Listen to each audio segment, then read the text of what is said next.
ప్రపంచవ్యాప్తంగా మాతృదినోత్సవంను జరుపుకుంటున్న ఈ మాసములో మమతానురాగాలకు మారుపేరైన మాతృమూర్తులను జ్ఞాపకం చేసుకోవడం ఆశీర్వాదకరము, ఆనందదాయకం. అమ్మ అనే పిలుపులోని అనురాగము, ఆదరణ, ఆప్యాయత, ఆత్మీయత గోచరిస్తుంది. ప్రేమకు, త్యాగానికి మరో రూపం అమ్మ. బిడ్డను గర్భమున ధరించిన క్షణం మొదలు తన జీవితం కడతేరే వరకు సమస్తాన్ని త్యాగం చేయదగినటువంటి నిస్వార్థ జీవి అమ్మ. ఒక్క మాటలో చెప్పాలంటే అదృశ్య రూపంలో ఉన్న దేవునికి దృశ్య రూపంలో ఉన్నటువంటి ప్రతిబింబం అమ్మ. అమ్మ బిడ్డలకు మొదటి ఉపాధ్యాయురాలు, తల్లి ఒడి, మొదటి బడి, మొదటి గుడి కూడా. ప్రథమ ఆదామును యెహోవా దేవుడు సృజించి వానిలో నుండి స్త్రీని రూపింపగా స్త్రీ నుండి సమస్త మానవాళి ఉద్భవించింది. జీవము గల ప్రతిదానికి తల్లి అని అవ్వను గురించి ఆదికాండము 3:20 రాయబడినది. మరి దేవదేవుని ప్రణాళిక చూపున స్త్రీ పురుషుని ద్వారా గర్భము దాల్చి అనేక కష్టనష్టములు కోర్చి ఒక జీవికి జన్మనిచ్చి దేవుని సృష్టి కార్యమునకు సహకరిస్తుంది. ఒక జీవి జననమునకు స్త్రీ పురుషులిద్దరూ కారకులైన ఇద్దరిలో తల్లి పాత్ర చాలా ప్రధానమైనది, విలువైనది, ఔన్నత్యమైనది. మరియు తల్లి తన ఒడిని పాఠశాలగా మార్చి వానికి నడక, నమ్రత, సంస్కారము, నైతికత నేర్పుతుంది. బిడ్డ ఎదుగుదలకు ఒక ఉపాధ్యాయురాలిగా, భక్తి విషయంలో ఒక బోధకిరాలిగా, ఒక ఆదర్శమూర్తిగా, వ్యక్తిత్వ వికాసానికి మార్గదర్శిగా తన బాధ్యతను పోషిస్తుంది అమ్మ. బైబిల్ గ్రంథంలో ఈ దినము కొందరు తల్లులను మనము జ్ఞాపకం చేసుకుందాం. మరి మొదటి సమూయేలు గ్రంథంలో మనం చూసినట్లయితే మరి ఎల్కానా, హన్నా మనకి కనబడుతూ ఉన్నారు. మరి ప్రార్థించేటువంటి తల్లి హన్నా షిలోహు దేవాలయంలో దేవుని ఎదుట కన్నీటి ప్రార్థన చేసింది. తిరిగి ఒక కుమారుని దేవుని ద్వారా సంపాదించుకునింది. ఆ కుమారుని దేవునికి ప్రతిష్ఠించింది. మరి ప్రార్థించి పొందుకున్నటువంటి కుమారుని దేవునికి ప్రతిష్ఠించుట. ఈ దినము కొందరు తల్లులను మనం జ్ఞాపకం చేసుకుందాం. ప్రార్థించే తల్లి హన్నా గురించి బైబిల్లో రాయబడిన రీతిగా షిలోహు దేవాలయంలో దేవుని ఎదుట ఒక కుమారుని కొరకు కన్నీటి ప్రార్థన చేసింది. తిరిగి ఆ కుమారుని దేవునికి ప్రతిష్ఠించింది. ప్రార్థించి పొందుకున్న కుమారుని దేవుని సన్నిధిలో ప్రతిష్ఠించుట. ఈ దినాలలో ప్రార్థించి ప్రతిష్ఠించేటువంటి తల్లులు కావాలి. మరి సూజన్ వెస్లీ తన బిడ్డల కొరకు వారి పడకల దగ్గర మరి ప్రార్థించేది. ఫలితంగా జాన్ వెస్లీ, మరి చార్లెస్ వెస్లీ గొప్ప ఉజ్జీవకర్తలుగా, గొప్ప సేవకులుగా మరి మనకి కనబడుతూ ఉన్నారు. మరి ప్రార్థించి ప్రతిష్ఠించేటువంటి తల్లులు ఎంతమంది తన బిడ్డను దేవునికి ప్రార్థించి ప్రతిష్ఠించి ప్రతిగా మరి హన్నా ప్రార్థించి ప్రతిష్ఠించిన ప్రతిగా దేవుడు తిరిగి తనకు 3 కుమారులను 2 కుమార్తెలను పొందింది. సమూయేలు ఎదిగి యాజకునిగా, ప్రవక్తగా, న్యాయాధిపతిగా, దీర్ఘదర్శిగా వర్ధిల్లెను. మరి మొదటి సమూయేలు 2:20 మనం చూసినట్లయితే, అలాగే మొదటి సమూయేలు 2:1 మరి తన కుమారుని దేవుని దగ్గర పొందుకున్న తర్వాత హన్నా ఒక స్తుతి గీతన ఆలపిస్తూ ఉంది. 2:1 మనం చూసుకున్నట్లయితే, మరియు హన్నా విజ్ఞాపన చేసి ఇలాగనెను, నా హృదయము యెహోవా యందు సంతోషించుచున్నది, యెహోవా యందు నాకు మహాబలము కలిగెను, నీ వలన రక్షణను బట్టి సంతోషించుచున్నాను, నా విరోధుల మీద నేను అతిశయపడదును. మొదటది ఏ రీతిగా అయితే బిడ్డలు లేరని దేవుని సన్నిధిలో కన్నీరు కార్చి విజ్ఞాపన చేసిందో, తిరిగి సంతోషంతో స్తుతి గీతాన్ని ఆలపిస్తున్నట్లుగా మనం చూస్తూ ఉన్నాం. క్రీస్తునందు ప్రియమైనటువంటి వారిలా ఎంతమంది తల్లులు ఈ రీతిగా బిడ్డల విషయమై ప్రార్థించి ప్రతిష్ఠించేటువంటి తల్లులు మనలో ఉన్నారు. ఒకసారి మనము ఆలోచన చేసుకుందాం. మనకు 4 బిడ్డలు ఉంటే, 3 బిడ్డలు ఉంటే 3 డాక్టర్స్ కావాలనో, ఇంజనీర్లు కావాలనో, లేదా ఐఏఎస్లు కావాలని కోరుకుంటూ ఉంటాం. కానీ మరి దేవుని సేవకులు కావాలని కోరుకునేటువంటి తల్లులను మరి తక్కువగా మనం చూస్తూ ఉంటాం.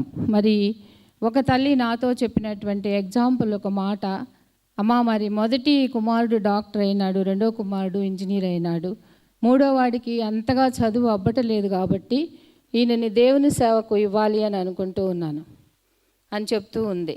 ప్రియమైన తల్లులారా, మంచి స్టేటస్లో ఉన్నటువంటి బిడ్డలేమో మంచి స్టేటస్లో వాళ్ళు ఉండాలి లోకంలో.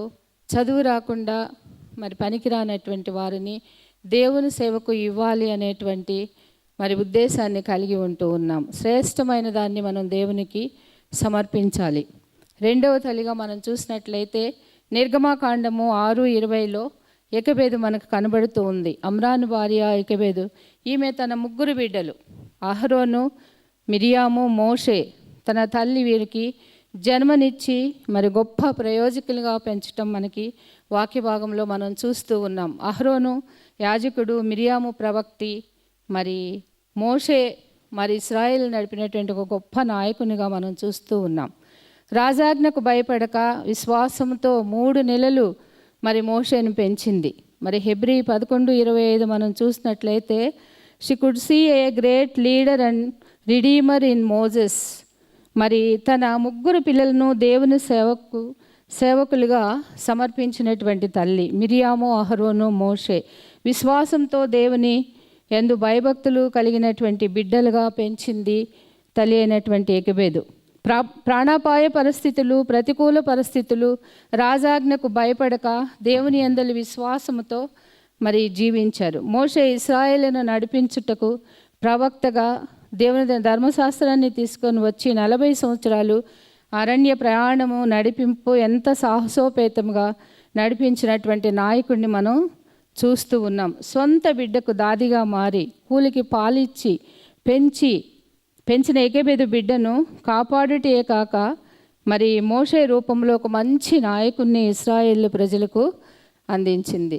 గమనించండి ప్రియమైనటువంటి తల్లులారా, మన బిడ్డల్ని దినాలలో మరి విశ్వాసంలో మనము పెంచుతూ ఉన్నామా లేదా అని.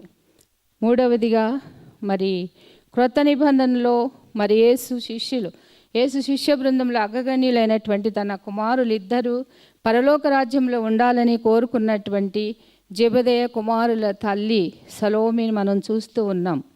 మరి నీవు పరలోక రాజ్యంలో నా 2 కుమారులు కుడివైపున ఎడమవైపున ఉండాలి అని కోరుకుంటూ ఉంది. తన బిడ్డలు మరి దేవుని రాజ్యంలో దేవుని సన్నిధిలో ఉండాలి అని కోరుకుంటున్నటువంటి తల్లి సలోమి. మరి అపోస్తులైన పౌలు తన ఆత్మీయ కుమారుడైనటువంటి తిమోతిని మరి గూర్చి సాక్ష్యం ఇస్తూ ఉన్నాడు. మరి తిమోతిని దేవుని భయభక్తులతో పెంచినటువంటి తల్లి యునీకే. పౌలు సాక్ష్యంలో నీ అందున్న నిష్కపటమైనటువంటి ప్రేమ, నిర్మలమైన మనస్సాక్షి మొదట నీ అవయైన లోయలోను నీ తల్లి అయిన యునీకేలోను నీ అందును సహవసించనని రూఢిగా నమ్ముచున్నాను.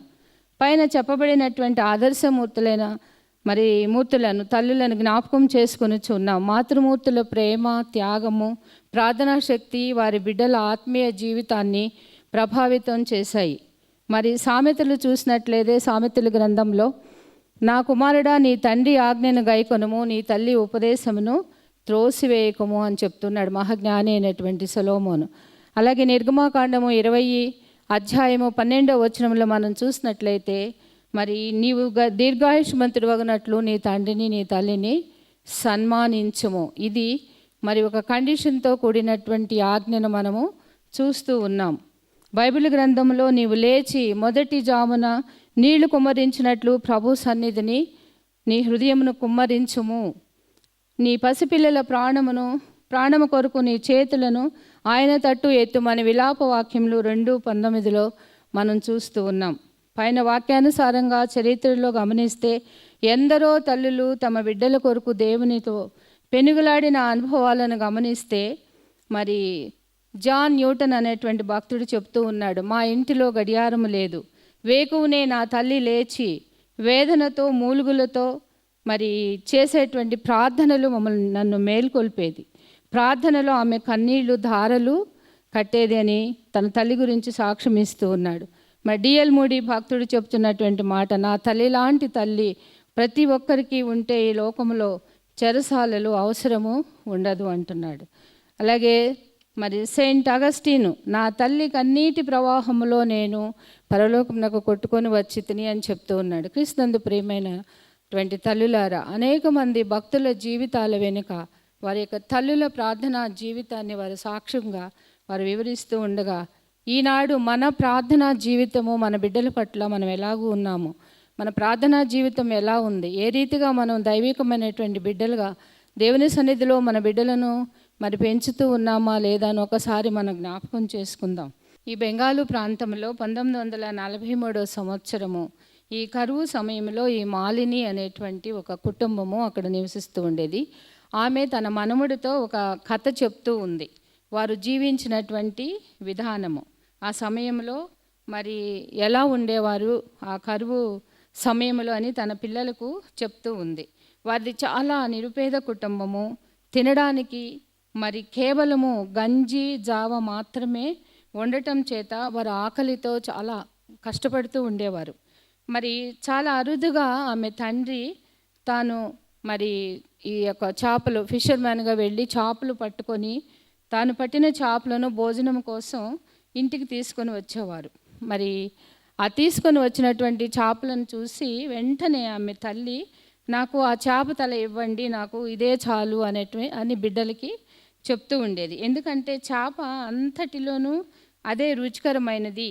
అయితే మరి చాలా సంవత్సరాల తర్వాత వారు తెలుసుకున్న విషయం ఏంటంటే, మరి చేప తలలో మాంసము అనేది ఏమాత్రము లేదని, మరి దానిని ఆమె ఏమీ తినలేదని మాలిని గ్రహించింది. మరి మా అమ్మ అది చాలా రుచికరమైనది అని మరి ఊరికినే మాకు చెప్పేది, తను తినకుండా మాకు పెట్టడానికి అనేది చాలా రోజుల తర్వాత వారు గ్రహించగలిగారు. తద్వారా మేము ఆమె గూర్చి మరి బాధపడకుండా తినడానికి ఈ రీతిగా మా అమ్మ మాకు చెప్తూ ఉండేది అని ఈ యొక్క ఉదంతం ద్వారా తెలియచేస్తూ ఉన్నారు. మనము కూడా మన తల్లులని మరి నిస్వార్థమైనటువంటి ప్రేమను జ్ఞాపకం చేసుకుందాం. వారిని గూర్చి దేవుడు మనకిచ్చినటువంటి తల్లిదండ్రుల విషయమై దేవునికి కృతజ్ఞతలు చెల్లించుదాం. మరి ఆ తల్లులలాగా ఎవరైతే మనం బైబిల్ గ్రంథంలో జ్ఞాపకము చేసుకున్నామో కొందరి మాతృమూర్తులను, ఆ తల్లులలాగా మనం కూడా ఉండటానికి ప్రయాసపడదాము. దేవుని యొక్క సహాయమును కోరుకుందాం. క్రీస్తునందు ప్రియమైనటువంటి వాళ్ళారా, పిల్లల కొరకు త్యాగము చేసేటువంటి అనేకమైన తల్లిదండ్రులను మరి మన అనుభవంలో మనం చూస్తూ ఉన్నాం. మరి మేము ఈ రీతిగా నిలవబడి మాట్లాడుతూ ఉన్నప్పుడు మా జీవితాల్లో మా తల్లిదండ్రులు చేసినటువంటి ప్రార్థన ఫలితంగా మా జీవితాలు ఏ రీతిగా మరి మీ ముందు నిలవబడినాయో ఒకసారి మేము జ్ఞాపకం చేసుకుంటూ మరి దేవుని స్తుతిస్తూ ఉన్నాం, దేవుని గనుపరుస్తూ ఉన్నాం. ఈ రీతిగా మనము కూడా మన జీవితాల్లో మన బిడ్డల ఎడల మన ప్రార్థనా జీవితాన్ని కలిగి ఉండాలని, మరి నేటి పరిస్థితులు ఏ రీతిగా ఉన్నాయో మనం చూస్తూ ఉన్నాం. ప్రపంచ పరిస్థితులు మనం చూస్తూ ఉన్నప్పుడు అనేక మంది బిడ్డలు మరి ఆధ్యాత్మికంగా మూర్ఛిల్లిపోతున్నటువంటి స్థితిలో ఉంటున్న బిడ్డలను తిరిగి లేవనెత్తడానికి, దేవునిలో బలపడటానికి తల్లులమైనటువంటి మన ప్రార్థన ఎంతో అవసరమైనది. ఆ రీతిగా మనం ప్రార్థించడానికి పరిశుద్ధాత్మ దేవుడు మనకి సహాయము చేయనుగాక.